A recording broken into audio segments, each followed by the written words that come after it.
Hey. Oh yeah. Oh yeah. And if that wasn't enough to clue you into some of our favorite best movies, just look at my shirts.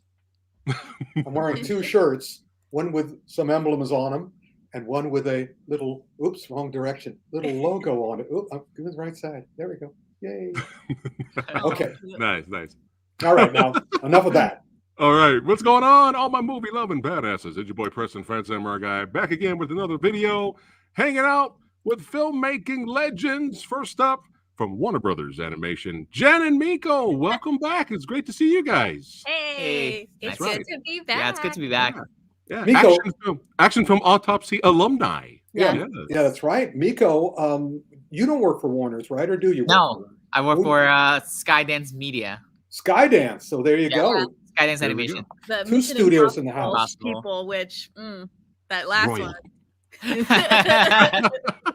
Royalty. We are amongst. Hey, I'm at Warner Brothers. All right, we just Aquaman. That last one. Ooh, it's gonna be interesting. I'll get on to my that. list. I'll get that. Well, spoilers, we'll Frank. We'll also get to that tomorrow remember tomorrow, everybody, Action Film Autopsy, same time, same channel tomorrow. It is. Yes, it's on my list. I'll come in. That's right. And here he is. You know him, you love him. That's right. Welcome back, Rick, Kung Fu Santa. Good to have you back on the show, brother. Sifu Santa. I'm changing my name because it's Sifu Santa now. There we go. Sifu Santa. Yes. Or maybe I'm changing the Santa part, so I'm Kung Fu Sifu or something. Sifu Santa. The master remaster, Frank Djeng. Welcome back, brother. What is that shirt you're wearing there, brother? Depeche Mode, baby. Oh, that's right. That's right. Frank is always on theme. Always on theme. That time was, remember when I wore the Duran Duran shirt? This time it's Depeche Mode. Nice. Well, it's great to see everybody here. We got some people in the house saying hello to everybody. Thank you, everybody, for watching right now. Everybody's fired up. Happy holidays to all of you who I didn't get a chance to say happy holidays to. There we go. Best wishes. Jake Hall in the house. We have certified badass channel members. The Sexasumo. Oh yeah, all the way from Germany. Hey. Neen and Lucy. Good to see everybody. Good to see you. Yeah, all over the world. It's good to see you guys chiming in. We're going to be talking about the best and the worst of 2023. A disappointment for Frank's list. In our opinions. Their personal, honest opinion. Yeah. And if you guys are curious and wondering, stay tuned. Your boy here, Samurai Guy, and his better half, Lady Fat Blood, we're going to be doing our own best and worst of the year 2023 very soon. So stay tuned for that. But we're here for these legends today. So, all right, let's just jump right into it. Let's have some fun here. Frank has some disappointments. He's not happy.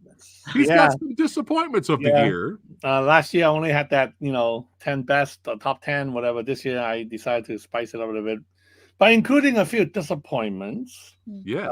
First up, Napoleon. Ridley Scott, Napoleon. I thought it was, again, this is another case of Kingdom of Heaven, where you just know that the longer director's cut is going to be better than whatever you saw in the theaters. Things are cut out. And also, I think, now that I have time to think about this movie, I think he placed the wrong focus. I think the focus was wrong. Okay. I know why he did it. He basically telling you that for Ridley Scott, the Napoleon's worst enemy was really Josephine. She's the one that kind of take him down eventually because he's so infatuated with her that he's willing to leave the battlefield or go back to see her and all that jazz. But again, I think the focus was kind of wrong. I think he spent too much time focusing on that relationship that he could have spent more time on not only the battles but also the characters, the Napoleon's motivation and all that. That's also true of Maestro, the Leonard Bernstein biopic. I also felt that he concentrated on that, but this is not my disappointments. Carry on, Frank. I haven't seen Maestro, but from what I heard, if you're a music lover like me, like if you know Bernstein, you will be disappointed by Maestro because Maestro is not about Bernstein, the person. So anyway, and Bernstein, the musician. So anyway, so first disappointment, Napoleon. Second disappointment is Ant-Man, the Quantum Mania, whatever crap. What is this? Yeah, what is it exactly? Oh my god! We didn't even get that far into the movie to see that. No, I mean, why did they do my boy MODOK like that, man? Why they gotta do MODOK like that? Hey, that wasn't a disappointment to me. That's on my worst list. That's coming up. I mean, for one thing, the CG was horrible. The effects was horrible. Okay, and although it does have kind of like a pretty thorough story, the narrative is pretty thorough. It just didn't click. I mean, it just is like factory Marvel as its worst. Well, I'll tell you my opinion why, and also some of the rumors I got from my Disney team, but that'll come on my worst list. Okay, so yeah, no, I was rather disappointed. I mean, it's like it didn't do anything for me. Although the only thing that proved, of course, was that Jonathan Majors is a great actor, but sadly that we won't. He was especially good in Loki, by the way. He was good. Yeah, I mean, he was really much better in Loki. Both seasons of Loki than in this movie. Well, but yeah, but again, as some of the great critics always say, when you've got a million Kangs, it doesn't make any difference. Yeah, nobody cares about Kang if you got a million of them. Yeah. It was a letdown. No, I agree. It was a letdown. But again, like I said, I bet you the director's cut will be, an improvement. So we're not going to see. Moving on, Silent Night. This was John Woo at this point should really try to one up John Wick. Instead, this became John Wick light. I mean, I felt it was John Wick light, and I think the fact that there's no dialogue kind of hurt the film. Very much so. Very much so. I mean, it's a gimmick that really shouldn't have spread out for the entire film. I'll be talking about it on tomorrow's Action Film Autopsy, but basically the bottom line is it's a gimmick movie that didn't require a gimmick and didn't make use of the gimmick. Right. And then when you see that like the relationship between the cop, the black cop and him, and like you right away you notice two things. One, they must have cut a large portion of the black cop's character, from the film for budgetary reason, what have you, because you just felt that this guy must have played a much bigger role in the initial draft.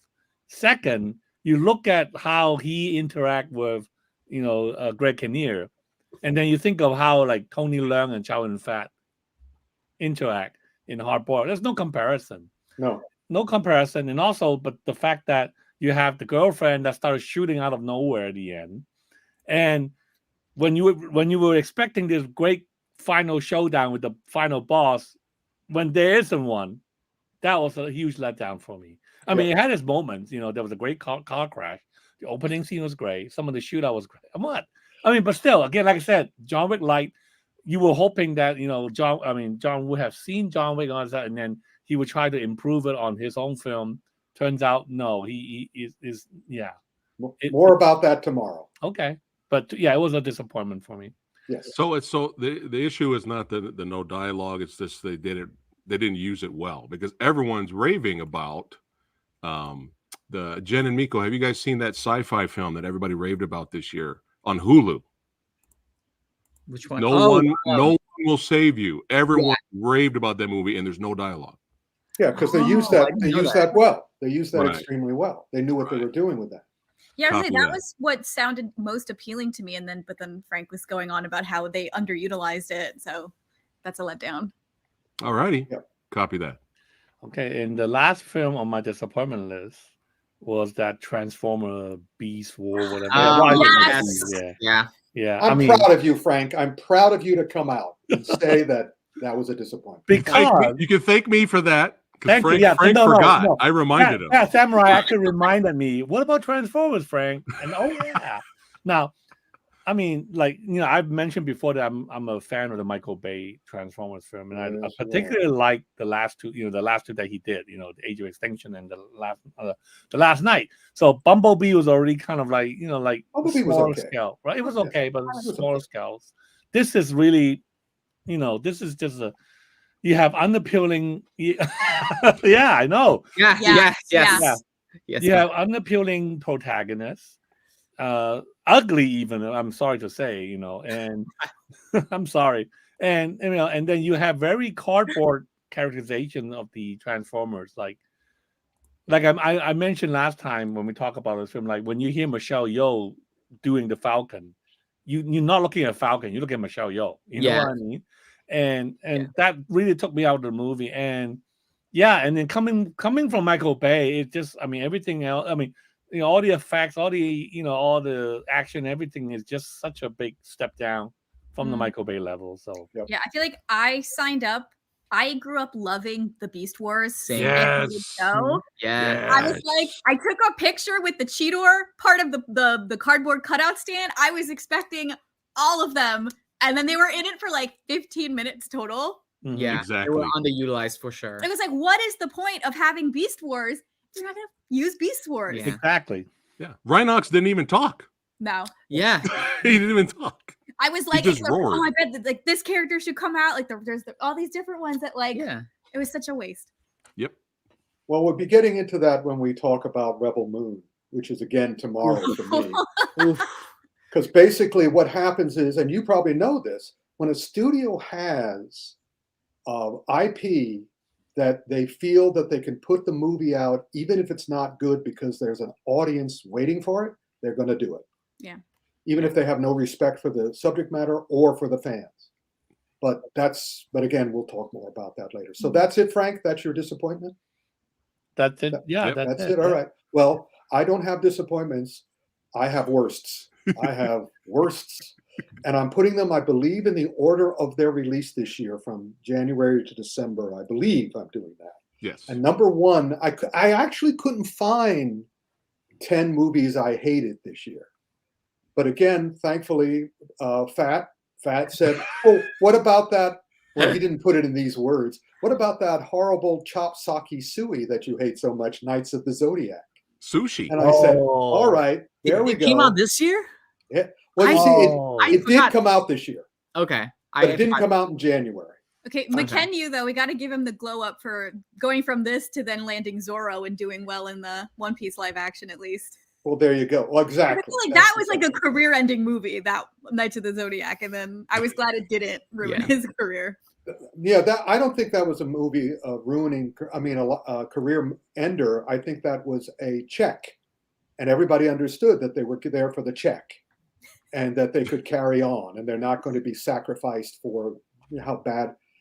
I mean, it's just another chop sake sui movie or chop sake sushi movie for me, which is a bunch of white people taking Asian things, mashing them all together, throwing it at the screen, and not caring. Because again, they don't respect the audience, but they know the audience is there. But I didn't think it was so terrible that I hated it. I just sort of went. Have you seen the show, the anime? Yeah. Okay. Because I was like, we were like. No, it was really bad.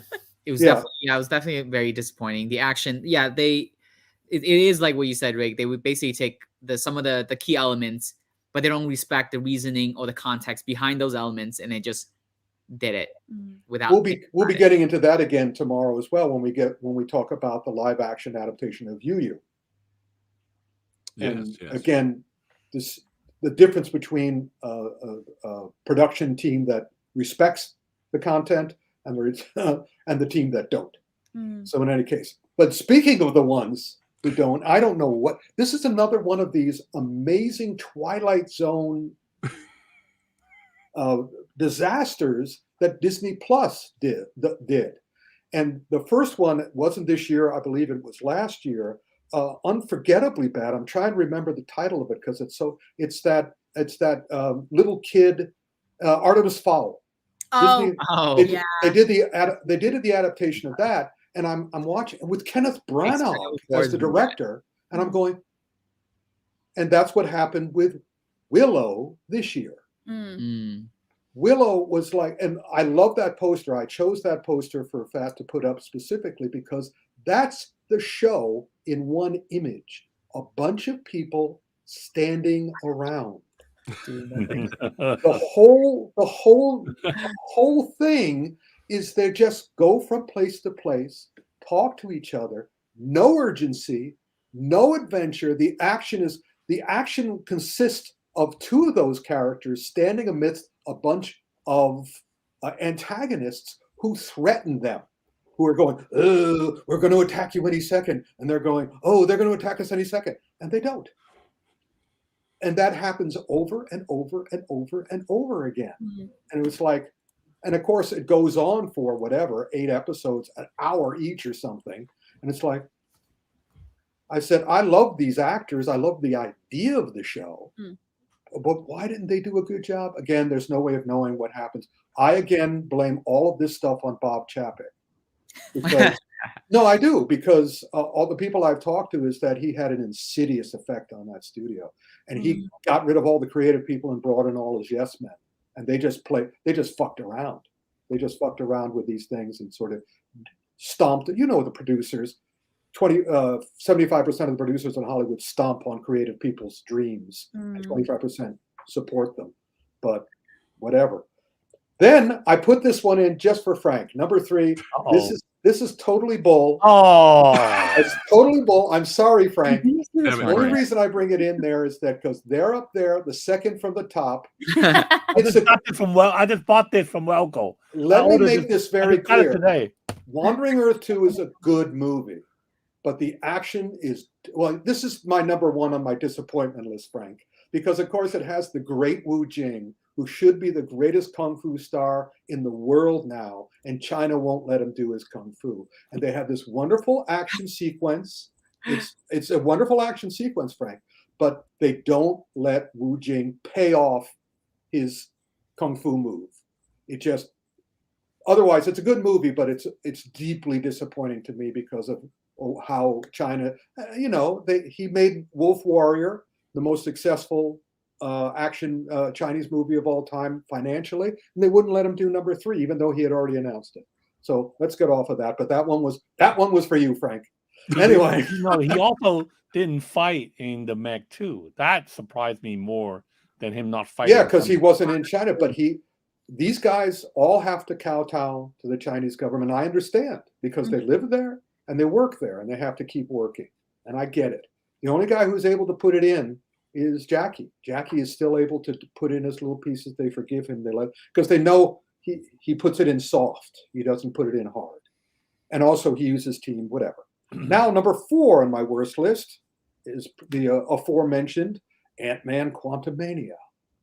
And Ant-Man, if you're going to do an Ant-Man movie, don't put him in Quantumania. Because Ant-Man is a unique individual with a great team around him. And to put him in that multiverse miasma, my whole attitude about the multiverse is when anything is possible, nothing is interesting. But to put Ant-Man in there and basically deball him, take away all his character, it's just and then they double down on the multiverse with the Quantumania. It's just like, oh, I was so disappointed and sad. But speaking of that, Equal Time, number 5 on my worst list, again, not a terrible movie, but a movie that sort of like gave up from the moment it started. And again, the whole idea is that they were going to honor the Latinos, they were going to honor the Hispanics, and they turned it into a comedy. They turned it into a sitcom where people were doing sitcomming rhythms and sitcomming takes, and then they turned the entire family into a bunch of rabid murderers. And had they had some sort of balance, had they gone in one direction all the way or the other direction all the way, it could have been great. Had it been the revenge of the Latinos, I think it might have worked. But at that point, I think they had already announced that the DCEU was over. So at that point, it was like, let's get rid of it. We have, and at least they didn't do what they did to Batgirl or Batwoman or whatever that one that they just totally canceled. I keep saying, because I don't want to mention the name because certain people I know work for them. But in any case, or at least work for the animation department. Yeah, but we're connected to them. I will say Blue Beetle, I feel like it was meant to be a streaming movie, and I feel like it shows. Yeah. That's my big thing, is that I think people would have approached it, not even that people would have been less critical, but I think it would have landed different if it had just been a streaming movie. You're absolutely right, because we have less expectation when it comes on to the streaming service. And I think that's a very good point. And I would have enjoyed it more had I seen it that way, I'm sure. Now, speaking of the streaming services, Citadel. I forgot it existed. Well, there's a good reason for that. The Russo brothers had a very ambitious spy concept. Basically, this seemed to be a knockoff of what they're doing in Bollywood. The Bollywood guys have a cop universe and a spy universe, but that is done in the Bollywood approach, which is the Bollywood approach is very much like the Shaw brothers in that it's a heightened reality. And here they were trying to do a real, in quotes, reality or a reality, but they came up with the worst imaginable concept, and then they kept doubling down and then tripling down and quadrupling down on it. And the one moment that I think was the encapsulation, this was a bunch of episodes. This was a series. It was like a 45 minutes to an hour each episode. And every single episode sort of like ended with, oh, this is a big twist. And then the very beginning of the next episode is, no, we were kidding. It's not a twist. It's not what you were expecting. They just kept changing because there's no way to do twist anymore because everybody does twist. But finally, and I think either the last episode or the second to last episode, Stanley Tucci, who's playing the M character, tells these two heroes, nothing you know is true. And at that point I go, okay, then there's nothing to care about. At this point, there's nothing to care about. You have beaten us into a stupor. The audience is like going, oh, F this, man. Nothing is real. There's nothing to care about. So, but speaking of that, the next one is, I believe, was also Netflix, and that's Fubar. Fubar. Fubar. And that's a good impression. I love Schwarzenegger. I like Schwarzenegger. Like The Rock. Both The Rock and Schwarzenegger defeated me this year because they always gave me what I thought they were going to give me until, of course, we had Black Adam, and The Rock just completely screwed the pooch on that one. And Fubar, which was his attempt to do a spy family comedy, but it should have been a movie. By making it a 6 or 8 episode show, he's playing the father of a spy daughter, and they're constantly getting into arguments, and the arguments are totally contrived. I mean, they're getting, oh, you didn't give me a napkin with dinner, and let's argue about that for 15 minutes because we've got to kill this episode somehow. And my favorite moment is in the first episode where he throws a bomb into a dumpster, and so he has a dumpster fire. And I said, okay, I know the review of this show. This show is a dumpster fire. And it was a greatly disappointing, but not as disappointing as this next one. Indiana Jones. Boom. And the Dial of Destiny. Oh my. We know who's responsible for this. Actually, 2 people are responsible for this. Kathleen Kennedy, who wants to apparently emasculate every major male character in the oeuvre, and Harrison Ford himself, who after a while simply doesn't like his characters anymore, and he's happy to let anything happen to them. And so when Kathleen Kennedy said, we're going to deball Indiana Jones, and we're going to make him a drunken, depressed, weak, stupid, disliked character, what do you think? Sounds good to me. Gives me something to act. Okay, great. So the moment I saw him at the beginning, and I said the same thing to my friends at the end of the movie, I just turned around and we all agreed that wasn't Indiana Jones. I don't know who that was, but that was not Indiana Jones. That was Artemis Fowl. That was Willow. It was a terrible disappointment, especially since I heard so many great things about what was supposed to be Indiana Jones and the Kingdom of the Crystal Skull. The original screenplay by David Koepp was supposed to be awesome. Supposedly he was working on the original script of this last one, but he was gotten rid of again. So that's what we have to remember it by. But even that wasn't as bad as this. Oh. Oh my effing Lord.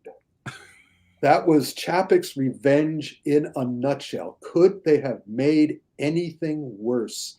The question is, when they make something this bad, when they take this character, Nick Fury, and again emasculate him, turn him into a total a-hole, turn him into a total weekend, turn him into a completely 100% opposite for what he is, and then make a show that's just like, by the end of it's like, we can't believe this is happening. Well, Takeshi, don't please save yourself. I will give you, at the end of my best list, I will tell you what you should wait for, because it's the greatest thing that Marvel has done in since the Eternals. Well, no, the Eternals wasn't good. Since Endgame. Yeah, you said that. I was like, Eternals? Yeah, not Eternals. Eternals was the beginning of the end. But now they're coming back because Chapek's out and Iger's back in, and he's going, we're going to back up your creative decisions and not have them cut you off the knees. Secret Invasion was just dreadful. The best thing about Secret Invasion was that it created all sorts of short videos on YouTube from New Rock Stars and Screen Crush, because they had all these different short videos going, what the fuck happened to this show?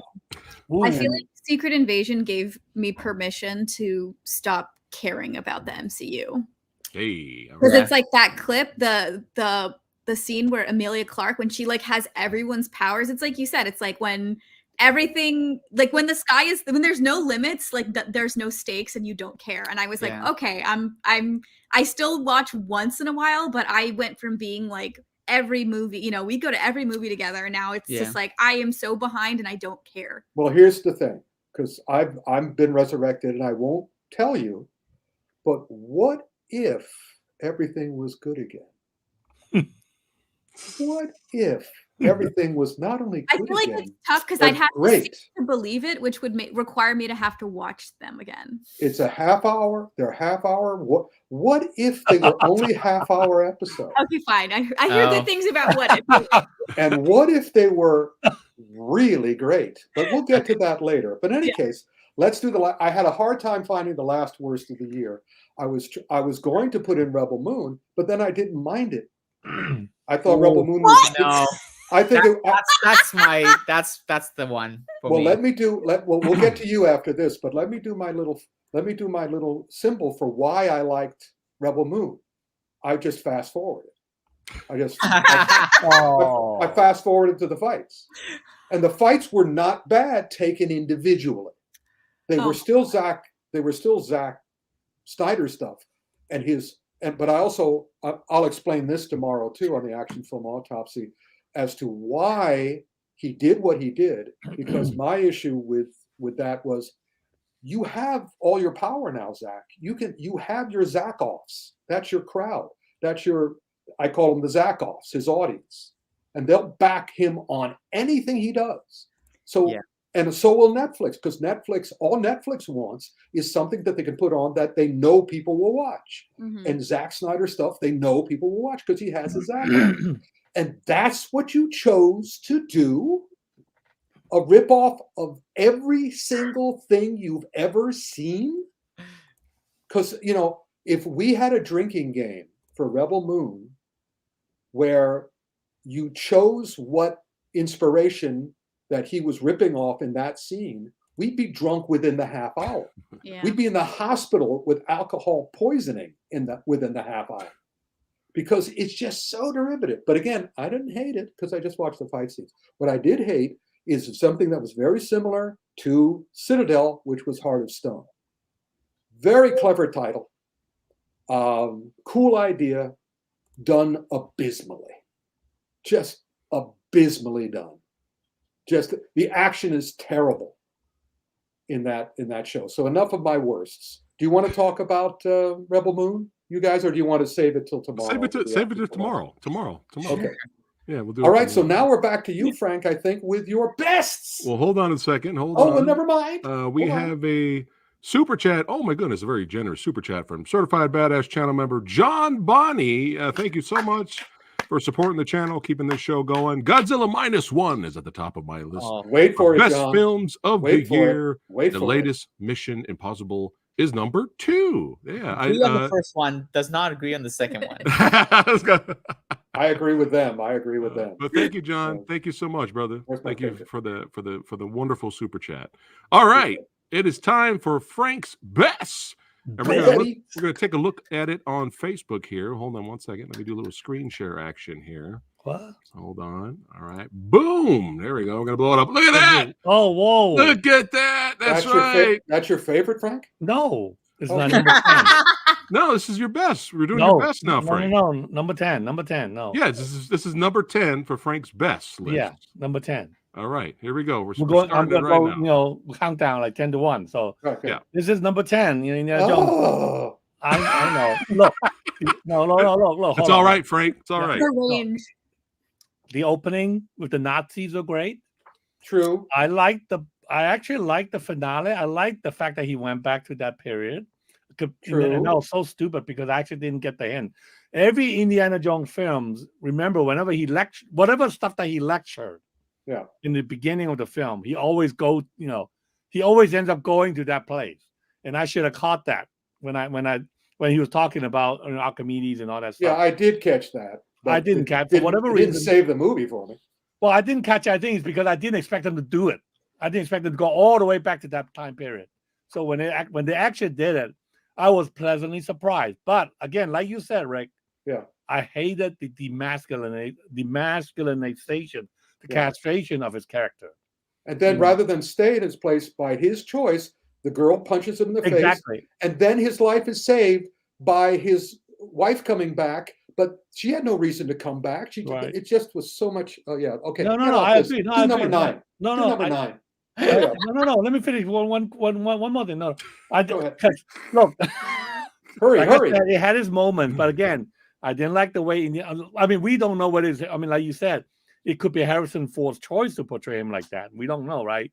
Could be Kathleen Kennedy, but still, it has its moments, and I just felt that it still deserved to be at least on my top 10 list. But it's at the bottom. You enjoyed it, Frank. I enjoyed it. Yes. All right. It's still in my top 10. It's at the bottom 10. Okay. All right. Okay. We know. Go on. Number 9. Number 9. Spider-Man Across the Multiverse. Hell yeah. I have 3 animation films on my list this year, and this is the first. So do I. I think the animation is great. That chase scene in the middle, wonderful.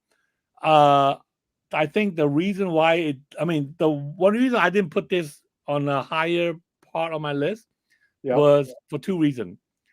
One, they knew that this is going to be a 2-parter, so you feel it. You felt it when you watch it. You felt they're stretching things out. Unlike the first film where everything's very tight, very just moving along at a very nice pace. Here, you have scenes that are kind of stressed out, and they're just they're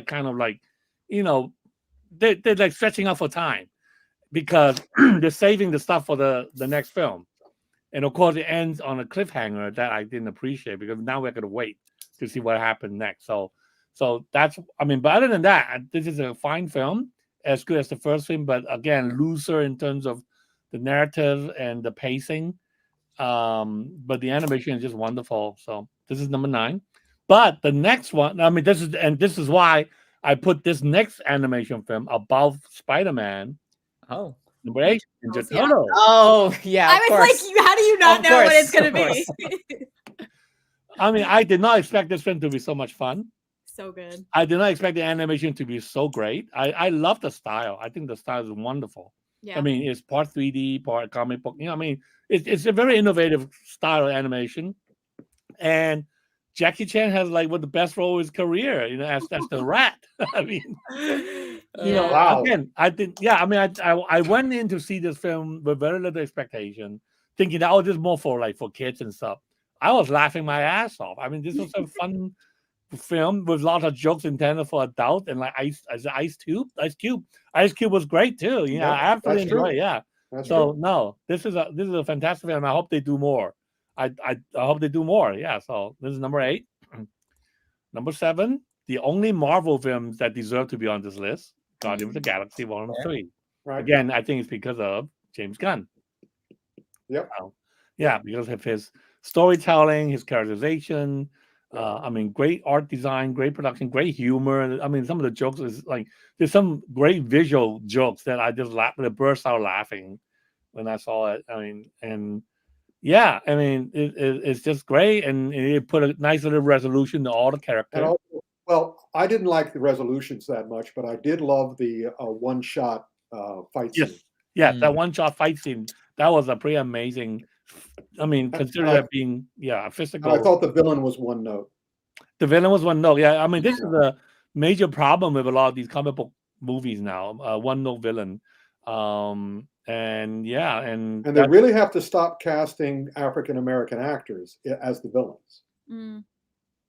Although, but what if you find an actor that's great at it, though, Rick? Well, again, there's no. I mean, yeah, they make their decisions, but yeah, it's beginning to look a lot like Christmas. Okay. Okay. Go ahead, Frank. Sorry. All right. Actually, there will be another black villain we're going to talk about. But okay, so this is number 7. So number 6 is a tie, and I did put. Sorry. Hold on. There we go. So I put them together for. That's good. I put them together for a reason, because they're both DCEU. I mean, DCEU films, and they represent the end of the DCEU, literally and figuratively. Yeah. Yeah, and the contrary to what like people were saying and all that, they weren't that bad. I mean, I enjoyed them for whatever flaws. Like the Flash. Look, I mean, I know Ezra Miller with his problem, but I thought he did a great job in terms of acting. No, I agree with that. It doesn't feel like two distinct characters, for sure. Yeah. No, I thought he did a terrific job. I like seeing more of Keaton's Batman. I like the the old Batman coming out and trying to help these guys. Yeah. And I love Supergirl. I thought Supergirl was wonderful. Yeah, I love the casting. The casting. No, the casting was spot on. I mean, the Supergirl was wonderful. I want to see a Supergirl movie. Seriously. I agree. Yeah. So that's why I put. That's why he's number 7. And apparently, Gunn is casting as Supergirl. Is he? But it's not going to be the same. Oh. Yeah, that makes me really sad. I feel like she deserves She deserves to be the Supergirl. Yeah, I agree. And I get them wanting a clean cut, but it does stink. I think like Blue Beetle, it was reported that I think they're going to try to keep carry him over. Right. And they try to keep like Jason Momoa as Lobo. I think there's a rumor going on. That's the rumor. That's been a rumor for a long time. That's the rumor. That's it. Yeah, he'd be great. He'd be great at it. Oh yeah. So and then Aquaman 2 again. I enjoy it. I mean, it's a good movie. It was fun. It was like we'll it was talking about that tomorrow too. Yeah, it was a mix of Lord of the Rings, Star Wars, Skull Island, Journey to I mean, it also had a lot of Aquaman comic content as well. Yeah, a lot of Aquaman content. I mean, Patrick Wilson was fantastic. I mean, always. Even the guy who did the Black Manta. Black Mantas, I think he's fine. Again, a little bit one note. Again, one note. But I like I admire the fact that he's a strong villain. He is strong, right? And that you needed more than just Aquaman to take care of him. Single most important thing to remember, everybody watching: if you're going to be fighting the Black Manta, always have 2 tridents. Always have 2. Yeah.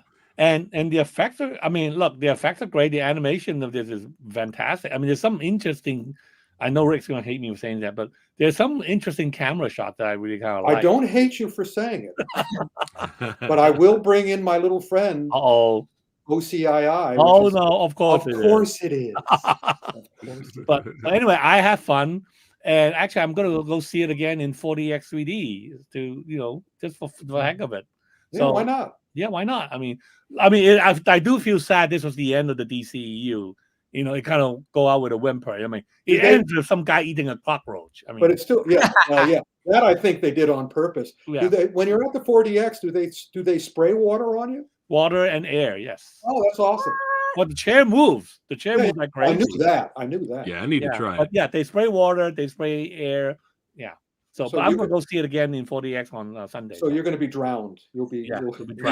Underwater. Okay, so now we come to number 5. And to me, this was a tough one because... Yeah. Take that, Jen and Miko. No, this was a tough one. It's not on my list. It's not on my list. But I feel that I have to put it on my list because of, one, I think he's the last guy that's really doing this kind of old school filmmaking. Like this feel like watching an old school spy movie.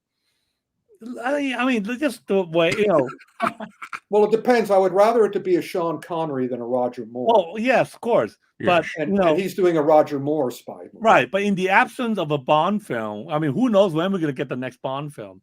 This is kind of, right. This is kind of like a stopgap. And I did appreciate him still, coming up with very relevant subject. I mean, who would have thought that, AI would be the villain here, right? I mean, like now everybody's talking about AI. Everybody in Hollywood. Right. Yeah, but the stunts are fine. Again, the stunt was the major one that they keep talking about. That motorcycle thing again was a huge letdown. Because incredible letdown. I found most of the action to be a letdown because it was again Roger Moore-ish, wrong directions. That's so and also the same thing that you were talking about before with making it a two-parter. It's kind of like and drawing everything out. Mm-hmm. Well, I didn't feel it was that drawn out, but yes, I mean, But then they tell you that this is going to be part one, so you kind of knew going in that this is just the first half. And I think from a marketing standpoint, again, was kind of a mistake to have done that. I think my issue with this, and I feel like I said this, I feel like we were on this show when this came out and we talked about it. Mm-hmm.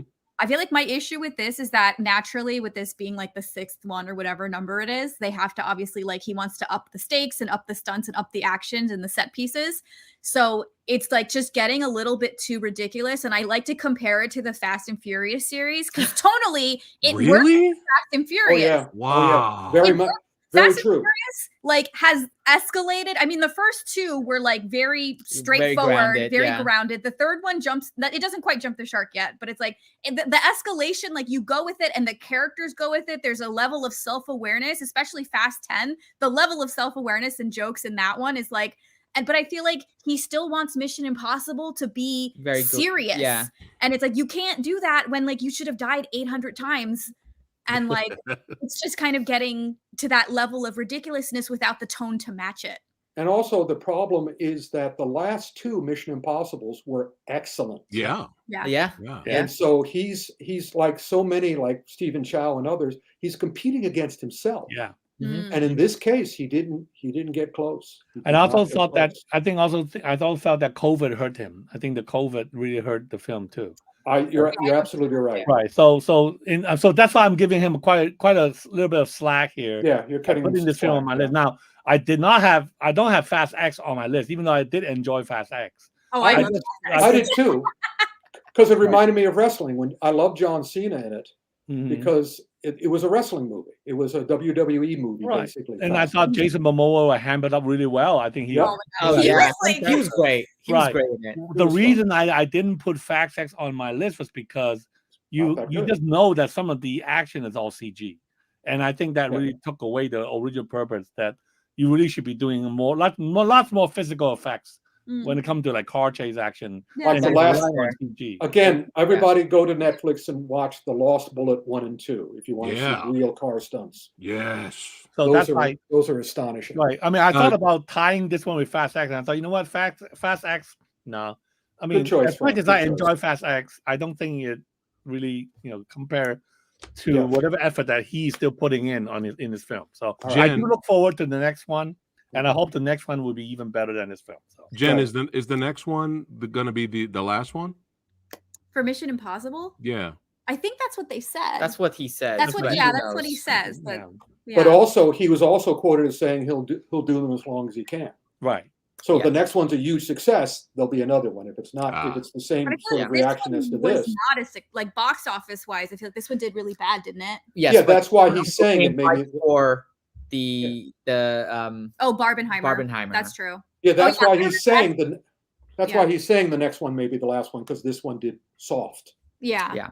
But if the next one does great, but I do feel like Barbenheimer did, because I remember it went from being in multiple theaters in our theater, multiple screens, and then the next week it was it got completely it got shafted into normal screenings. No Adobe. Well, he lost the IMAX. Yeah, he lost. He was in IMAX for just 1 week. Yeah, we saw exactly, it. Yeah. But even so, the IMAX just showed how weak the film was, so it was no big deal. Well, and okay, well, just one last thing. The reason I also put this on my top 10 was the fact that he still have strong female characters that I like. Yeah, unfortunately, he killed the good one that everybody likes and put in the other one that people didn't like. So that was too bad. But Frank, you got a kick out of it. All right. I got a kick out of it. No, I saw it twice. I enjoyed it. I saw it in 4DX on the second time. I enjoyed it. Yeah. All right, Frank. What's next? Next. Number 4. Well, number 4 has that number 4 in it. John Wick 4. Yeah. I mean, it's rare to have a film, by the time, it's rare to have a series where going into the 4th film, you were topping the previous films. I think they were ambitious. They have a 3-hour film here, but it never drags. Cinematography is wonderful. Action was great. I love that, that whole like video game one take long shot sequence. That was pretty amazing. That was awesome. Yeah. And you have Donnie Yen. You have Donnie Yen. You have Scott Atkins. Yeah, and then you have that girl, the Japanese girl there. Marco Zaror, baby. And we have Marco. Yeah, we have Marco. Marco. So, yeah, even though I wish I don't know, I still felt the last sequence was not as great as what comes before, but still, I had a great time watching this. 3 hours just went by, and I hope to see more of John Wick. So, yeah. All right. So does Lionsgate. So does Lionsgate. Yeah. All right, number 3 is okay. So these the top 3 here, any one of them can kind of be on number 1, but I decided to kind of arrange. Yeah, of course. Of course. Now number 3 is also a tie, and I think that I put them together because I felt that this is actually a very good year for Japanese movie, and I felt these 2 films were really good, and so one of them, of course, Godzilla -1, no comparison, but the other one, Suzume. I love Suzume. Suzume is very good. But it's not an action film. Yeah, well, it had tons of action. Plenty of action. There's plenty of action. Plenty of action. Action anime. You know how much of Japan she runs around to chase this little chair? Yeah. So Okay. Well, I'll have to watch it. Suzume is fantastic. It's a great. It has a good story. It has great animation, and and I liked it so much. I actually imported the Japanese Blu-ray because Crunchyroll's not going to release it till next year. Well, I can't wait. Yeah, Rick, Suzume is my top animated film. Full stop. Like my top animated movie of the year. Nice. I don't have Crunchyroll, so I'll have to find a way to see it. Well, I got to check that out too. Right. Well, Godzilla -1, of course, no argument there. No argument there. I mean, the best Godzilla film since maybe arguably the first one. And it is a. Oh no, I think it's much better than the first one. Really? Although I find it interesting. The first one, and it's good because it is the first one. But this one is. I do find it interesting that they are not going to release it in Taiwan and Hong Kong because apparently Godzilla in this film was also a metaphor for China. It could be perceived by China as a metaphor for China. Right, exactly. But that's normal for them. And for whatever reason, Toho kind of accepted that perception.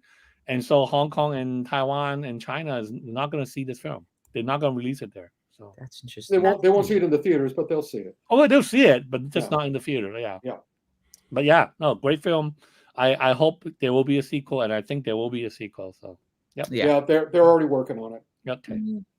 All right. Number 2 also has the number 2 in it. Take that, Rick. No, I was expecting it. I knew why I did it. Like I said, I like the movie. I think the movie's great. The movie is fine. I think its original sci-fi is ambitious. The effects are great, and and I think. It's just I thought it was a wonderful achievement in terms of a Chinese sci-fi film. Of course, Wu Jing not fighting, is a big disappointment. But I think it was not. I don't think the ideal casting was to have him fight in this film. I just think of course not. It's because he was in the first film, So and also because he's a big star. Right, and also he's a big star. Exactly, he's kind of like their Bruce Willis now, so to speak, or their Tom Cruise now. Right, so they have to have him. But I thought the effects are great. I think the story was great, and and I think it deserved to be on my on a very high top of my. I agree. It's a powerful film. It's a powerful film, and like I said, it just so happened I bought the Well Go Blu-ray that just got today, so I'm gonna watch it again tonight. Well Go USA, baby. Well Go. And the funny thing, and I want to thank Well Go for including the Dolby Atmos track on this, because the UK releases on 4K, but they didn't even have an Atmos track, which is a shame on them. That's bizarre. Shame on them. Yeah, how bizarre shame on UK. And hooray on Well Go. Yeah. Yep. Hooray on Well Go. Before we get to the number one, Frank, you got some honorable mentions here. Okay, sure. Yeah, let's do the honorable mention. The only reason I put them on the honorable mention is because they're not action films, so to speak. Right. Yeah. Oh, that the easy. You're taking the easy shot. I could have done that. Let's do Barbie, Oppenheimer, Boy in the Heron. These are my honorable mentions. Right. Oppenheimer, Killers of the Flower Moon, and The Boy and the Heron. Killers of the Flower Moon again. I mean, what I find most interesting about Oppenheimer and Killers of the Flower Moon is, even though these films are long, you never felt that they were long. Like especially Killers. Killers is longer than Oppenheimer, but the time just went by just like that. So so absorbing was the story. So so good. Great movies. Great movie. The Boy and the Heron, though. When you watch it, and then when I watch it, I actually felt kind of sad because you can tell this was a work of an old man, and you can also tell that this was the film where he's trying to like reignite his creativity. And so when you're watching this film, you almost feel like you're watching an autobiography of Miyazaki. Oh yeah, absolutely. The first half. For a second, Frank, I thought you were talking about John Woo there with Silent Night.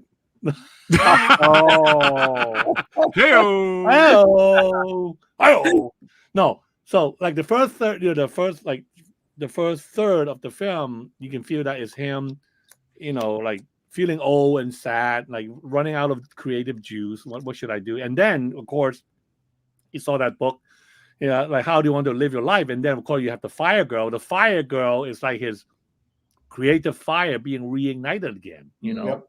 And then we have that whole sequence involved in afterward and stuff. And then we come to the final third where once again he's going back to his legacy. He's thinking about his legacy. Who's gonna go? Who's gonna take over my legacy? Like the building blocks, right? The building blocks. When I saw that part where he said, "I need someone to look after my building blocks," and I was looking at those building blocks. Oh, those are his films. That right? Those the Jenga thingy, the building blocks. Yeah, right. Those are his films. He's talking about his films. Like who's gonna look after my film and stuff. And then of course at the end he kind of realized, well, you know what? Just let it go. I'm just gonna let it go. Whoever takes over. He's not gonna care that much about like what's gonna happen in the future and stuff. So because he can't control it. He really can't control it. The cold doesn't bother him anyway. Right. But then again, wonderful animation. I mean, all hand drawn, by the way. So it's amazing how great the animation in that film was. And so these three definitely honorable mention. No question. Yep. If this wasn't an action thing, they would be top of the list. But it is an action thing. So get to your number one. Rick said, "Get to the point." Get to the point. God damn it, Frank. All right. Stop stating the obvious and go for it. All right. The number one film on my list is The Creator. I knew it. Yeah. That's a slap in my face. I liked it. You liked it. Following all these movies that you love, we get this little wah wah at the end. No, yeah. Well, look, let's hear why Frank liked it. You have to admire. You have to admire Garrett Edwards for using a small budget, like 80 million or close. Supposedly, it's actually closer to like 100, 120. But the film looks like it's $300 million. I mean, the VFX on this, it's amazing how it seamlessly blends with the environment, the characters, exactly. And then, I mean, with such a small budget. Yeah, being original, exactly. People who see me on this show know that I'm always a big supporter of original sci-fi. This is, I mean, as much as this film copy a lot of elements from, everything from Blade Runner to Apocalypse Now, still, this was, I mean, I still think this was a pretty astonishing achievement in terms of original sci-fi. And yes, the ending was a little bit rushed still. What? you're telling all the, it's a very flawed movie, yet you put it at the top of your best list. That's his favorite. If you put it as 10, I could have accepted. But the fact that you're championing this very flawed, not great movie as great, it's just like, ugh. But it's great to Frank, Rick. It's great to me. No, it's not. It's something he gets to defend. Well, defend it, Frank. So, defend it. Yeah. No, I'm I just think that, I mean, look, it's risky filmmaking, and I always applaud. It is risky filmmaking. I mean, like, there's no stars, there's no I think they probably knew that this film is not going to do well, but yet they still did it. The studio still let him do it. Yeah, the thing that we discussed that you were so happy about is that he went and took a small crew and the actor to film one scene in a completely different country. Talk about squandering and that was something you felt should be championed and applauded. And I'm like going, no, no, that's effort. Like no, what they explained why. They said that doing it that way is much cheaper than having this whole crew shooting at the same location day after day, feeding them, and all that stuff. Whereas it's so much easy for them to just fly to Japan like a 4-man crew, fly to Shibuya, just shoot that one scene where they cross the street in Shibuya, Okay. The creator. The creator. Oh. Yeah. Well, that's my list. All right. It got what it deserved. That's hard. That's so mean. They said the same thing about Blade Runner back then. So yeah, but Blade Runner did well. Not initially. Yeah, they did it initially. Yeah, but again, the creator didn't do well throughout. The Blade Runner did get better, like Elemental, years later, and like Zootopia, and also I'm going to mention on my list, at the top of my list, another movie that was very inexpensive and had very certain VXS, but had so much more of the mind candy that I enjoy. And also as a science fiction writer, an actual science fiction writer, I champion great science fiction, not derivative science fiction, stuff that copies from everybody else. Anyway, it's all right, Frank. Yeah. That's his number one. Yeah, everybody, no. Frank can handle it. I'm upset. Frank is fine with it. I'm upset by the Rick. choice. Before we get to your best of the year, Jen and Miko, since we got you guys here, what is your favorite movie of the year, and what is your worst pick of the year? Oh gosh. Worst. Do you need time to think about it? No, we have our lists just to go ahead. Go ahead and do your list before we get to Rick. Go for it. For me, so like honestly, for me, the biggest, I don't know if the worst, but the biggest disappointment is Rebel Moon. Is Rebel Moon? Yeah, that one. It just feels like he becomes another great director that did really good films in the beginning, and then he had access to unlimited power. And if he has no one in his corner telling him no. No one to tell him no, and no one to check him. So that movie felt very empty. Yeah. It's lack of substance. And it's just everything's important. A drac of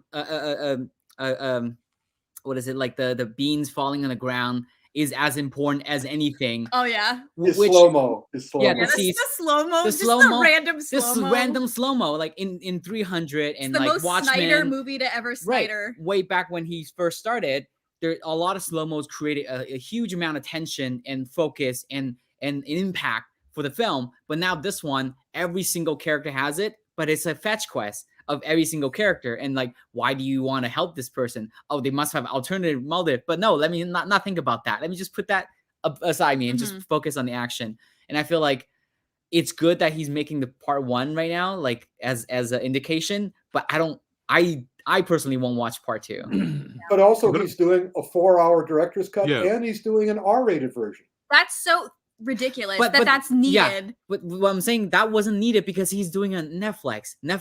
You can stretch the time as long as you want, as short as you want. Yeah. You can do a 5-hour movie. But the fact that he didn't do it is not only because of like budgetary reasons or whatnot. Maybe it needs to come out around this time. That would be the only reason. But he could have done it. But then he wanted more time to do it. But didn't Netflix ask him to do a PG-13 version to release that one? I think so. I think maybe. But he was happy to do it. Zach is one of those producers who just loves taking advantage of stuff. He loves I mean, the story that he screwed the pooch with Man of Steel, and DC was going to just cut him off at the knees, and he walked in with his Batman v Superman poster, and they all sort of went and gave him another chance, and then of course he got his Zack-offs. So now he just loves it. He just loves manipulating and doing this to everybody. Did you guys hear what Christopher Nolan said recently? What's that? He said he loves Watchmen. Oh, and that movie should have been released post Avengers. It would have did better. I love Watchmen. Watchmen was great. He said it was bad timing release for that. Nobody was ready. Nobody was ready for that. Yeah, it was released it now. It would have been better. It's such a good. It has a good story. It has good character that you care about, and then like the action was great. That's why I was very disappointed going into this film. I think that's why, and it's pretty fresh. That's why it's the highest in my mind right now. The other one would be like Mission Impossible. Oh no! So for me, read off your list, Jen. If you have a list, read it. I have a list, but so I had a Shazam. These aren't even like the new Shazam. This is the most disappointing of the war. I'm so happy that's there. These are disappointing. Like the Super Mario movie, it had a lot of great elements, but in general, I was like a little let down by it. Thank you. It wasn't that funny. Yeah, I was like the parents were there. Like there's so many things where I was like, why did you do this? This is an animated one. Ruby Gillman, I was a little let down by. Chris Evans and Ana de Armas that Ghosted. I was super let down. Yeah, absolutely. And then the one I was the most let down was the Meg 2. The Meg 2. Because I fucking love the Meg. Like we'll just put it on in the background. It's like a comfort movie. Yeah. I like the Meg for. The fact that Li Bingbing is not there. Oh that Li Bingbing's not there, and like she dies. I'm like, that's annoying. But for me, what told me it was sorry, Rick. Hold on. No. I apologize. What told me it was not going to be good was literally the opening sequence. He's like a secret agent on a boat. Yeah. And he's like beating up people, and I'm like, Jason Statham. I'm like, it's just Jason Statham. Yeah. I'm like, you used to be like a deep sea rescue guy. Yeah. That's the problem with this film. This is not the Meg 2. Yeah, this is not Meg 2. This is a Jason Statham movie. Yeah. I love Jason Statham. That's it. I love Jason Statham. Yeah, I love him too. Yeah. But I enjoyed the movie. It has a place in my heart because of 3 words. So long, chum. Oh my God. No. I love that line. I laughed out loud. I went, that's great. I get it. That was just like people doing stupid things. Like you're on this island or you're on this place where there's all these weird little like reptile dogs running around killing people. You go and you hide in a helicopter. You hear rustling. You get out of the helicopter to investigate the rustling. Like it's just... I like Jason Statham so much. I enjoyed Expendables 4, but it's not on my list. No, that's also a bad. I mean my favorite Fast and Furious movie is Hobbs and Shaw. Like, there we go. All right, go on with your list. Your best, and then best, I guess. Well, Suzume again was my top. I love Boy in the Heron. We got to see that, Phat. Yeah, we got to see it. I love Nimona. If you haven't, shamelessly, we worked on Nimona. We did. Nice. Yeah. I love the Slam Dunk movie. Sorry, we're animation people. So let's go. Love it. Yeah. Slam Dunk was he grew up watching I grew up with it, so I really want to watch it. And I was a little initially hesitant because it was like CG animation meant to look like 2D. Yeah. And like maybe. But yeah, Slam Dunk, it was a CG film stylized in 2D, and I feel like Japan is like getting there, and this I was like, it was really good. It was really good. Good. Like I've had issues, some of their like CG shows, it's like it's not quite there yet. Yeah. But yeah, nice. I love Godzilla -1. Yes. So fucking good. I love Barbie. I love Ninja Turtles. Yep. Not action movie, but Joyride. I really enjoyed it. Joyride was like a really raunchy, funny very comedy. Raunchy, very funny comedy. I was laughing too much. In that theater. And I like the new Hunger Games was super tight. It was really good. The Hunger Games was actually a really tight. She writes like knowing these things are getting adapted, and like so it was a super tight book, and it was a really good movie. Well, I'll give you a little hint from inside the literary world. It may not be she who's writing them. Oh, that's fair. I can see that. But they're very smart. They're very smart books. Yeah, that movie just you watching it, you realize you do actively realize you're watching basically like someone slowly turn into Hitler, because that's the main character that becomes the game maker essentially of the Hunger Game. Yeah. But you don't necessarily root for them, but you understand it from a certain like perspective. It's kind of weird. It's like a very fine balance that they were able to walk pretty nicely. Yeah, and they did a good job. Yeah. All right. Oh, and then I loved the live action One Piece, and I hated the Yu Yu Hakusho live action. We'll talk about that tomorrow. Interesting. Excellent. Stay tuned. Yeah. All right. Nice picks from Jen and Miko. All right, Rick. Oh, wait a minute. Before we get to Rick, this is for you, Frank. Even though the creator borrowed from a lot of other films, I still found it entertaining and was never bored. Yeah. Shane, comparing Rebel Moon and Creator is like comparing dirt to shit. You're so mean, man. Wow, so mean. Well, I feel it's true. It's like, I found them both. I was entertained by both of them too, but I would never in a million years say they were great. That's my problem.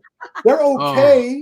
They follow through, but to put it at the head of the after all, it's such an insult to stuff like Godzilla -1 to put Creator over that. Never mind. Frank has his reasons. That's all right. I know, and listen, Frank is the beast. There's no question. Frank is the king of kung fu commentators. I respect Frank more than virtually anybody else in the world. But even so, I'm known as the Anvil for a reason, and I'm always going to tell you what I think. And and Frank, I think, understands when he concentrates on the eye candy rather than the mind candy. He knows where I'm coming from, but I have enormous amounts of respect for Frank. And if Frank loves it, Frank loves it. But that's not going to get me to love it. So all right. It's time for the best. Yeah. For me. Yes. And I'm not sure what order you have. I don't know if you have pictures of mine. The way you sent it to me. Okay. And I may have changed that since then, but we'll see. All right. Go ahead. Again, I think it's because of order and also other things. Right. Number 10, going down to number 1, is RDX. RDX is the Timu. Timu is a section of India. It's not Bollywood, but it's Timuwood. And this was clearly inspired by RRR. Mm-hmm. Except Timu doesn't have really handsome men and really beautiful women. All the characters in their movies are normal looking. If you could bring that poster up again, you'll see they're all kind of like just normal Joes. But this is basically their version of that movie we had at the Kung Fu Extravaganza, where the three students were avenging their master. Paper Tigers, yeah. Paper Tigers. This is but the action is, and also since these guys are tops in Timu, they were able to go throughout the city and film wherever they wanted. That's another thing about the Bollywood movies. They have a lot of sets. These guys don't have any sets. They all go to the actual locations and they fight. They blew up their most famous and popular carnival for this movie. They went to the carnival, which was one time a year in Timu, and they blew it up. And I was just like, so watching it was just, and also it's all martial arts based. This guy was a karate teacher and these were karate students. And their work with it was really nicely brutal. And they had, again, one great musical number, just like RRR. So that was worthwhile. Not as good as another Bollywood movie I'm going to talk about a little bit later, but still good. Wait, where did you see it? Sorry. Huh? Where is it, like streaming somewhere? It's Netflix. Netflix. Oh, okay. Netflix is the king of Indian films. That's true. Especially Indian action. Yeah. So just go to RDX. Because they had Jawan, they had a bunch of others weren't as good as RDX in the next one I'll be talking about, but they're still good. Number 2, one of my favorites, Taoist Master Kylan. This was one of Haya originals, which was on the Haya channel, and it's like an hour and 10 minutes long. But I loved it because not only does it have that wonderful actor who did his own choreography. That's what's that famous? Why am I blanking? I'm an old man. Terry Fan. Huh? Terry Fan. Yeah, Louis Fan, as we know him. Louis Fan, aka Terry Fan. Yeah. Yeah, and he did the choreography. The choreography is based on the Crouching Tiger, Hidden Dragon. It's also all about him trying to reach enlightenment. It's not about fighting. It's not about punching. It's about reaching enlightenment. He's a Taoist master, and as such, I absolutely loved it. It wasn't fighting for the sake of fighting. It was moving for the sake of harnessing the energy and keeping the other person from hurting themselves and you. It was just great. It's just, and it also so simple, so beautiful, so quick, and really weird. It's incredibly, because it involves aliens back in the day. It's really cool. Then we have a repeat, John Wick 4. For my money, this was not an action movie. This was a musical action movie. This was the emotions of opera and the movements of ballet. And also, more importantly, a musical. This was an action musical, because all the scenes were not action scenes. They were action musical scenes. They were musical action scenes, because none of them made sense. None of them held any water as any sort of actual identifiable reality. I think I've said this before, but I'll say it again. The movie is John Wick's voyage through hell. The opening speech by Lawrence Fishburne is the opening paragraph of Dante's Inferno.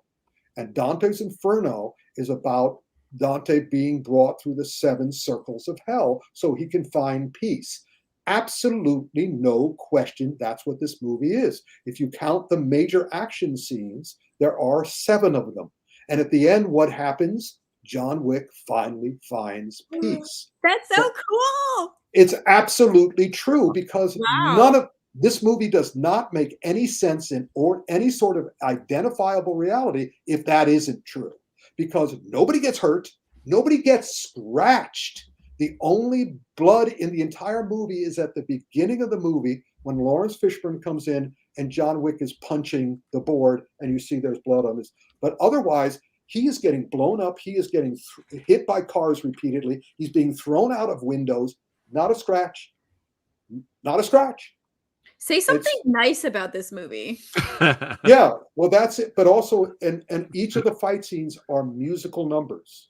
It's like a Fred Astaire. It's like Gene Kelly. Yeah. And also, each one is set up really beautifully well, but nonsense. They have bulletproof suits, but he's using an ungloved. He doesn't have bulletproof gloves, and he pulls up his lapel, and that protects him from high velocity bullets. It's nonsense, unless it is what I say it is. And if it is what it say it is, which it is, it's great. It is absolutely great. It's just tremendous. And also, you could see clearly they were setting up a sequel with The Blind Swordsman. He was about to be gotten by the girl to take revenge, and that movie was going to be about him letting John Wick stay dead, stay in peace, stay buried. But Lionsgate's not going to let him. Although, if you read the screenplay, at the end, Donnie Yen gets killed. All right. Well, they were very smart not to let that happen, because that would give Donnie a future. But maybe the Chinese government said, no, you have to come back here and kowtow more to us. Do you think they would go for like prequels, like de-age Keanu? Well, they're going to do the spin-offs. They're going to do Ballerina with Ana de Armas, which I'm really looking forward to. As well as without Keanu, though. That's true. Like, unfortunately. It would be. I'm going to be interesting. I really admire Keanu Reeves enormously. The only thing I'm unhappy with that he did was the Master of Tai Chi movie, because there was virtually no Tai Chi in the Master of Tai Chi, and he should have known better. And that's the one he directed, and he takes Tai Chi. So I'm sort of, and also he had Tai Chi students in that. He had Tai Chi experts in that, and he didn't use Tai Chi. So it was very disappointing. But be that as it may, I trust him. So if he comes back, I think he'll do the honor. He'll do something that's honorable, and maybe he'll do another John Wick movie about. He'll find another book that takes place in hell, but he won't tell you it's in hell, and he'll have John Wick doing something that will also, maybe he'll try to find peace with his wife or his dogs or whatever. But Jen, I have in Keanu Reeves, I trust. Jen and Miko, have you guys watched the Continental series? No, I have not. I was very unhappy with that. I was very unhappy. It's a spinoff. It's one of the. I haven't heard of it. What is it? It's a prequel. It's the setup of. It's the setup of the Continental. It's basically it's the story of what's his name? Ian McShane's character. Ian McShane's character. He's younger and. Yeah. But they cast a very milquetoast guy to play it. I didn't even hear about that. That's interesting. Oh, okay. Because for me, I always, when I remembered the trailers, I remember Hotel Artemis. I was like, oh, this is obviously a John Wick movie. And then he was like, no, it's not. And I was like, it should be. It is. That sounds up my alley. The Continentals are like the world. The John Wick outside of Keanu has a lot of world setup that it is very interesting, like the Continental, like how the rule works and all of that. So like there is a lot of space. I think the world building. The world building is solid. So unfortunately, they didn't do it in the Continental. They should have done it in the Continental, but they didn't. It was a very weak. It wasn't Chopsaki Sui, but it might as well be an equivalent of that. It didn't have Keanu behind it, so it didn't work. Okay. Next on my list, no question, one of the top action movies of the year, without doubt, Sisu. Yeah, Sisu.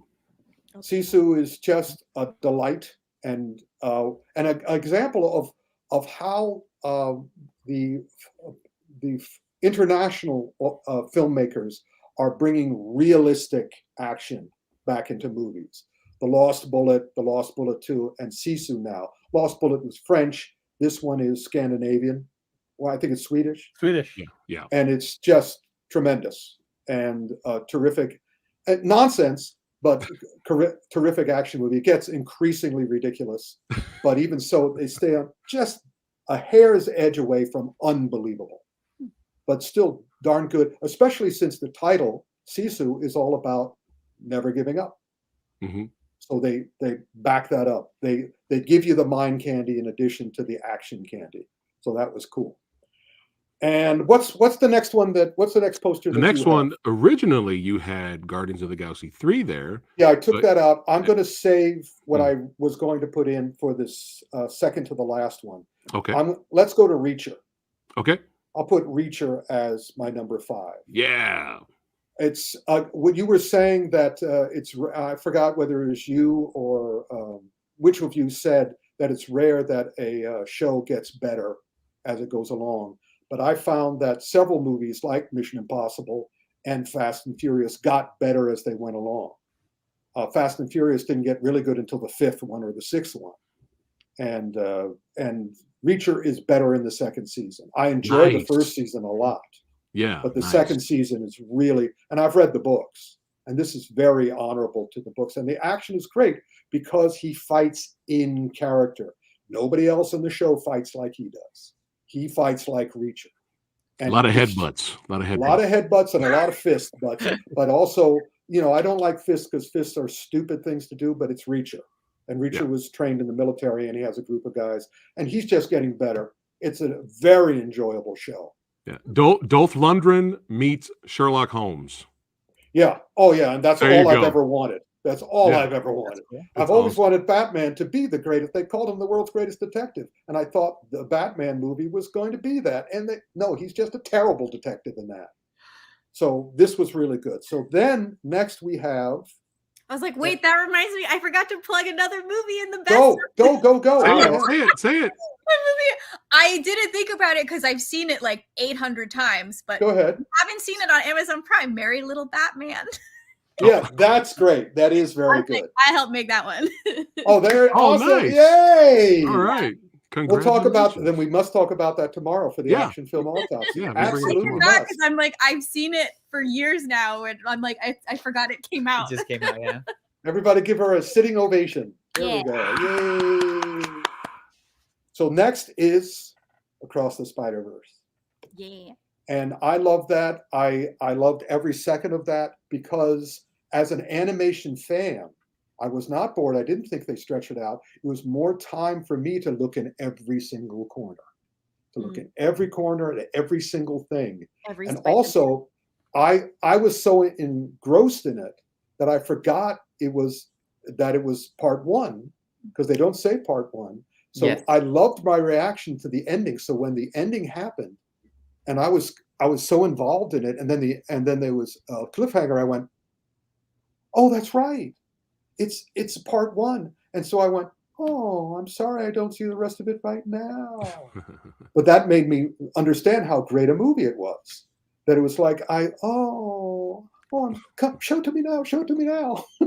But instead of showing to me now, I went back and watched it again and looked at, because there's no way to see everything in the movie that you can unless you watch it repeatedly.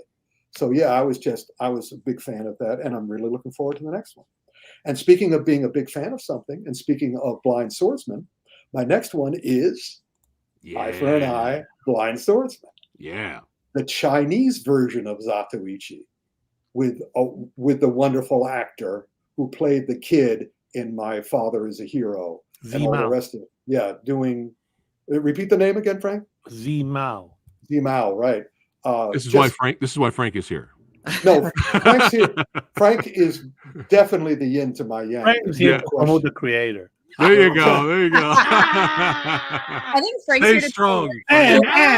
And The Wandering Earth too. Oh, there you go. Again, I was just put that in as a joke. I'm not doing creator as a joke. But in any case, Eye for an Eye, Blind Swordsman is excellent. Just excellent choreography. Tight little movie, like 1 hour and 10 minutes long. If you haven't seen, I've seen it 4 or 5 times. I keep going back. Watch the fight scenes. He choreographed the fight scenes. The fight scenes are so good because that's how a blind man would fight. He doesn't do anything until he touches something. Then he knows, and he knows what he's touched, so he knows what the next joint is. It's just each one, and they're short fight scenes because he's blind. So he's not going to extend the fight scene the way they would in John Wick. He's a blind man. He has to end it. He has to end it quick, and he has to end it with certainty. Yeah. This is a real martial artist. Just an excellent movie. And now we go to the polar opposite.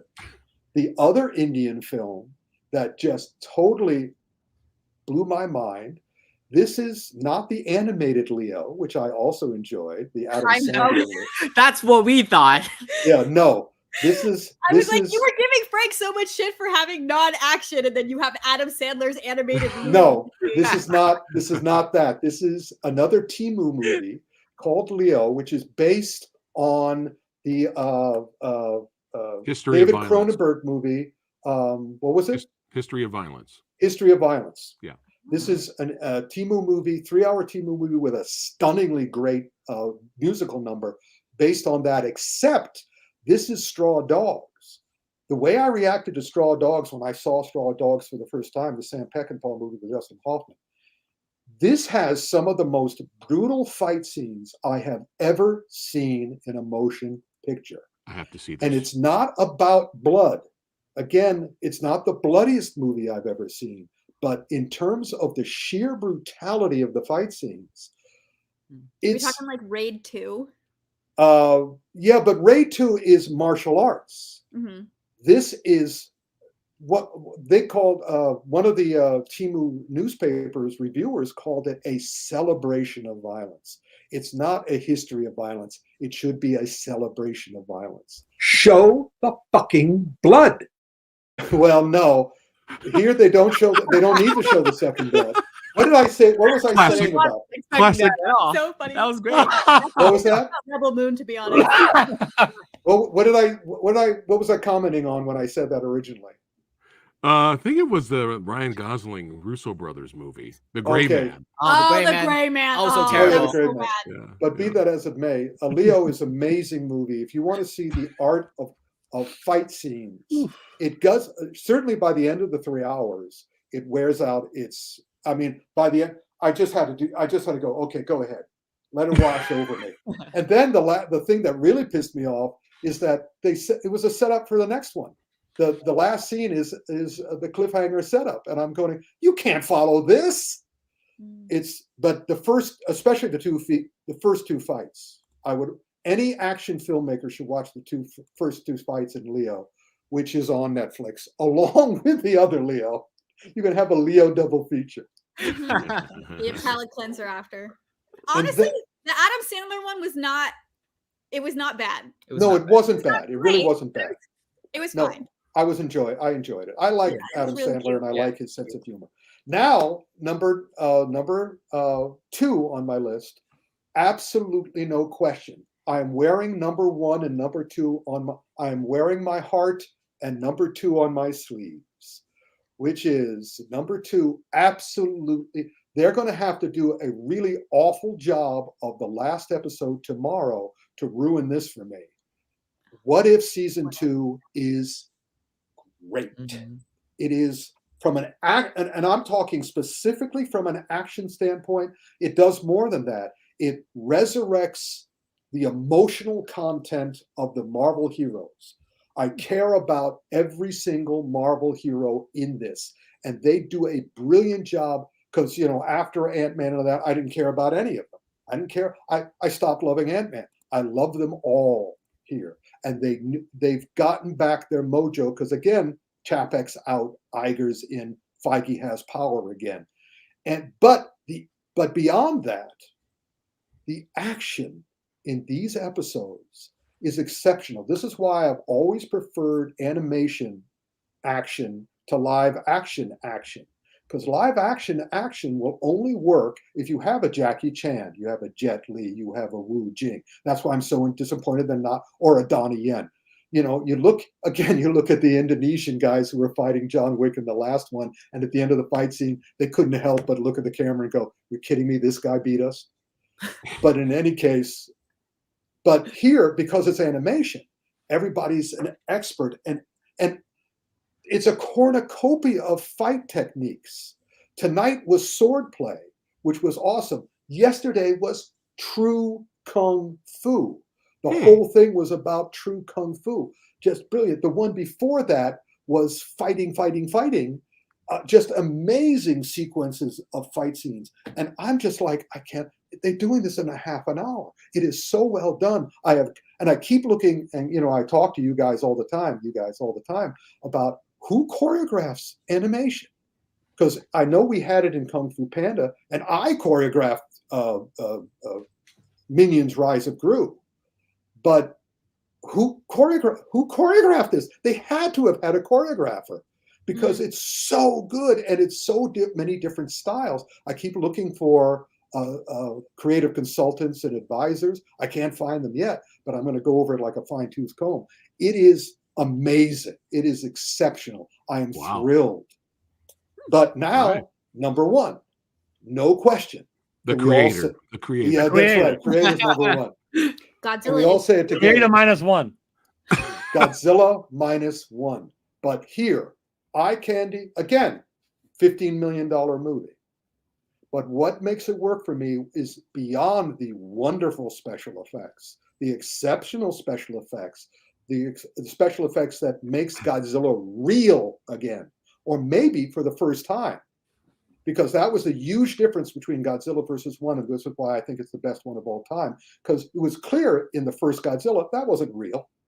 That was a puppet. That was a guy in a suit. Absolutely clear, but understood. But also, this is the movie, but without number 1, they couldn't have done this one. And Godzilla -1 is clearly a sequel to the first one. So you can forget about all the other ones where they made him into a kid's toy, and they listened, because Godzilla exists because the atom bomb exists. Godzilla is the manifestation of the devastation that was rained on Japan at the end of World War II. However, the other thing that I love about Godzilla -1 is it also encapsulates with that amazing human plot line. It's not just about Godzilla, it's about a chicken kamikaze, a cowardly kamikaze, and the incredible guilt. Because in addition to being representative of the atom bomb, it's representative of the sadistic, sadistic soldiers of Japan in World War II. It's representative of the deeply entrenched sadism of the Japanese army during World War II. You talk to the Vietnamese, you talk to the Chinese, you talk to what the Japanese did to them when they when they captured them, what they did to the women in the camps. That's also what Godzilla -1 is about. That's the manifestation of the guilt and the entrenched sadism.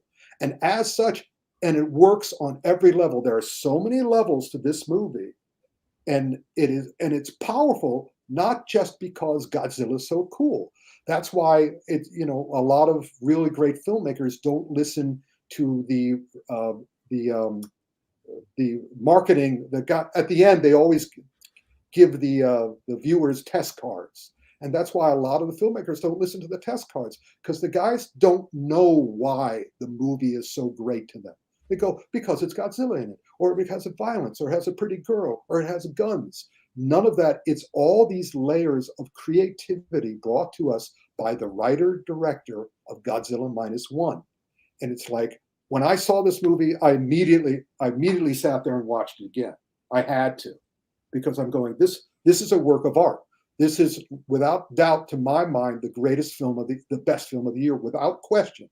And if it's not, I wouldn't be surprised if it's not nominated for the Oscar, because they didn't nominate or even mention the incredible accomplishment of Endgame. But even so, it is, as far as I'm concerned, without question, the best film and best movie. For $15 million, they made this multi-level movie that can be enjoyed on any level you want to enjoy it on. But to me, it was just like cinema. It was pure cinema. That's all I've ever wanted. I mean, I really enjoyed Children of the Lost Moon or whatever. I really enjoyed Oppenheimer. I enjoyed the movies that are going to be nominated, but none of them hold a candle to Godzilla -1. I wish they had a better actor, though. Huh? I wish they had a better actor for the guy. Okay, that's fine. That's the one thing that pulled me out of this film, was this guy was overacting sometimes. Well, he got better though. As the film progressed, he got better. And I believe, well, let's put it this way: if you felt that way, they did that for a reason, because he was trying to deal with his guilt and he wasn't able to handle I understand it. So he's overreacting. Right, but he just didn't do it. It didn't work it for you, but Creator did. Anyway. Oh my God. I love the girl. No. Using that as I love the girl. I thought the girl was perfect. Well, fine. Akiko. The girl was Akiko. But be that as it may, this thing is a work of cinematic art. Yeah, I do agree. This one, like, it has such a good balance of the spectacle and the human story, where the American versions, I forgot the last one, but like they always have a human story underlining the whole thing. But a boring one. It never connects the same way. Yeah. This one has a direct impact Godzilla has with his family, with this country, with that, like with Japan. Just it was so good in like you said, every single level compared to the US. I appreciate you hitting on the sadistic part, because I feel like a lot of, obviously, people go for the obvious. Godzilla is the symbol of the nuke, and I've seen a lot of talk about like the same, in the same year that a movie like Oppenheimer comes out, and it's kind of like, like for me it was a little bit like, oof, like knowing how ridiculous like the war crimes Japan committed against South Korea and all these other places were. I was like, people were kind of like, Japan has branded themselves very well of like letting people kind of forget that part of and deservedly so, and the Germans too, and deservedly so. They should forget about that, but at the time they did horrible things. And what's great about this movie is that Godzilla clearly manifests it, because things happen to Godzilla in this movie, and at the end of this movie things happen to Godzilla, but you cannot kill that. What he does, just when especially with the female character, what Godzilla does is very clear. Him going, boom, surprise. Yeah. I'm not just the atom bomb, and I also love the fact that Oppenheimer created Godzilla. Double feature. There you go. Yeah, absolutely double feature. They're both great movies. So, but he definitely created the atom bomb. When Godzilla first appears, he's the representation. He's the shadow of the bomb. The unintentional consequence now of Godzilla -1 being so good is that now you look at the upcoming Godzilla X Kong, and you're like, oh no. I mean, I put those in like two different times. No, it's like a dumbing right away. This film is going to be such a dumbing down dumbed down version of it. But if it's entertaining hot nonsense, that's fine. it. I'm into that. But Godzilla -1 should also be another reason why the Academy of Motion Picture Arts and Sciences should celebrate it, because it is a trophy and a testament to every filmmaker that you have no excuse not to make a great movie. Yeah. But I'm just doing a Godzilla movie. You don't have to do just a Godzilla movie. Even if they can get a nomination, it cannot be for Best Foreign Film because Japan submitted Perfect Days for Best Foreign Film. So the only chance Godzilla -1 have at the Oscar will be the special effects, maybe the music, the score, which is great, and Best Film. That's it. Yeah. Well, RRR was, they threw a bone to the Indians, so hopefully they'll throw a bone to because this is an exceptional movie. But then again, Japan is an artistic. That's another reason we should cut them slack, because also Boy and the Heron. I was going to say, Boy and the Heron's going to split the Japan vote. Yeah, but of course, because it's Godzilla, it's just a Godzilla. The Heron will be in the animation though. But Spider-Verse is gonna win, but they're gonna want to give Miyazaki an Oscar. What about Suzume? I hope Suzume might also be nominated. No, Suzume anime never does well. Yeah. Like Suzume, I won't be surprised if Suzume doesn't get nominated, like because Boy and the Heron is there. I'm not saying this is what I want. I'm like I'm on your side. That needs to change. We need more anime. But Japan has always been a wildly artistic country, and you go there and I'm stunned by the beauty of their artistry. So the fact that they could bring it back to Godzilla hopefully will inspire other filmmakers, especially the money it made. Yeah, I was like, even their last Godzilla film, like Shin Godzilla, I love it for totally different reasons. Oh yeah, I love Shin Godzilla. That's like, for me, it's like the proof that like they did like two amazing, completely different Godzilla movies with completely different uses of the Godzilla character, symbol, what have you, with completely different commentary and messaging. And like they used the character, like, in this one, Godzilla was obviously like a huge part of the story, where in Shin Godzilla, he was kind of more representative of like, he could have been anything. He was more just a natural disaster. And it wasn't about Godzilla himself per se. In the Shin Godzilla, that Godzilla was Fukushima. Yeah.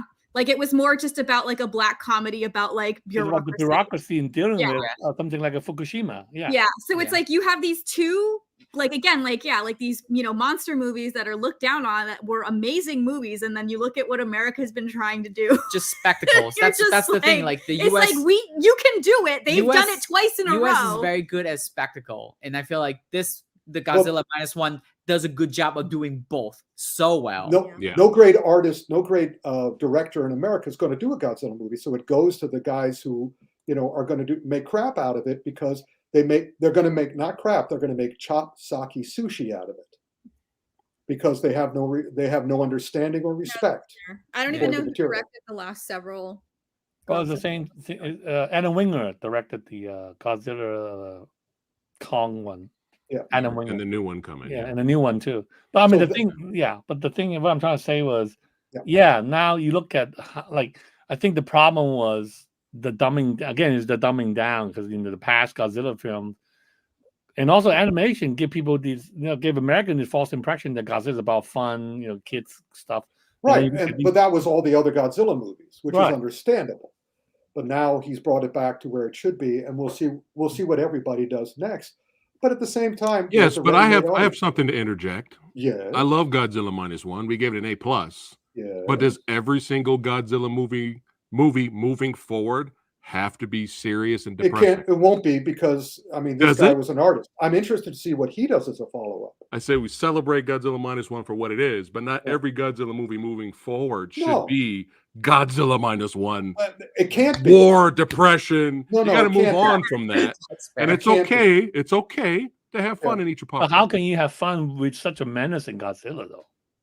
Well, again, I hope that this will be his.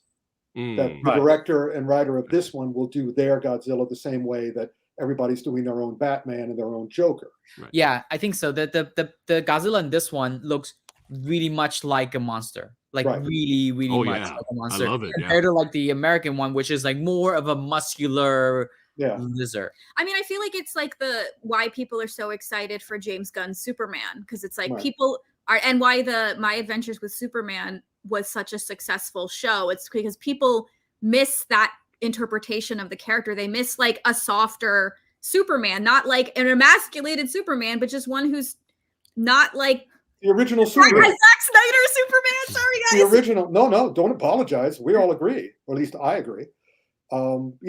Superman. I grew up with Superman. The first comic book I ever read was Superman. I was on the set of the Christopher Reeve Superman. Oh, dang. So yeah, I like Superman the way I perceive him, which is truth, justice, and the American, or the honorable way. I have the restored Fleischer Superman this year. Oh, dang. I'm very excited to watch these. The animation is insane. It holds up. It holds up. So good. My one remaining Superman figure is the Fleischer Superman figure. Nice. But Superman Legacy has to succeed. Yeah. If it doesn't succeed, the new DCU will be in big trouble. Well, I don't care about that. All I care about is that it's a great excuse movie. me. Care about that for my job security. Yeah, I care about that. I care about your job security. That but too. you're doing animation, which is great, so you'll be fine. Michael, stay tuned for tomorrow. Show up for tomorrow's action film autopsy. Yes. We're going to talk about Iron And it's Claw a good choice, Michael. tomorrow. But the question was, is it an action movie? I decided to make it a drama. Yeah, that's fine. And movies. No question, it's a great movie. Yeah. And we'll talk about it tomorrow on Action Film Autopsy. Same place, same time. Yes. Well, this was awesome, amazing, epic, and always hilarious when we get these legends together. Jen and Miko. Hey, you guys know this is your second home. It's your second home. You guys are always welcome to come back anytime. And can't wait to hang out with you two legends tomorrow. Yes, you can. They're waiting right now. Looking forward. Thank you. I was going to say hanging out. Looking forward to hanging out with you guys tomorrow. But yeah, it's awesome having you guys here. Great picks from everyone. Frank, represent your picks, son. Show them. Show the Blu-rays. Let's see those. Yeah. Represent your picks. That's right. I feel like Dracula and your Van Helsing. No. Rick, show off the shirt one more time. Oh, the shirt. Oh yeah, well, let's do both sides. We've got the what if all the Marvel characters. Nice. And let's see if you can get the back of this one. There we go. Yeah. Oh, yeah. Oh my God. Nice. Epic. Wow. That's great. Epic. Yes. Now I have to decide what to wear tomorrow. People want yeah, there you go. Depeche Mode, baby. Depeche Mode. To represent Depeche Mode. But as always, I love talking movies with these legends. And hey, thank you all for watching, all you beautiful movie-loving badasses. Don't forget to like, share, and subscribe. And hey, try to get us to 30,000 subscribers. We're almost there. We're almost there here on this channel before 2024. So we got 2 days left. Or 3 days left. Yeah. So try to get us there. Subscribe, share the video, and let us know in the comments below your favorite films, best and worst of the year. I'm looking forward to checking out you guys' comments. And don't you badasses go anywhere, but I'll see you guys tomorrow on the last Action Film Autopsy episode of 2023. See you guys tomorrow at 5 p.m. Pacific time. Keep watching movies, enjoy life, and represent the creator. The creator, baby. That's right. Creator. One ring up too. Take care, guys. Go.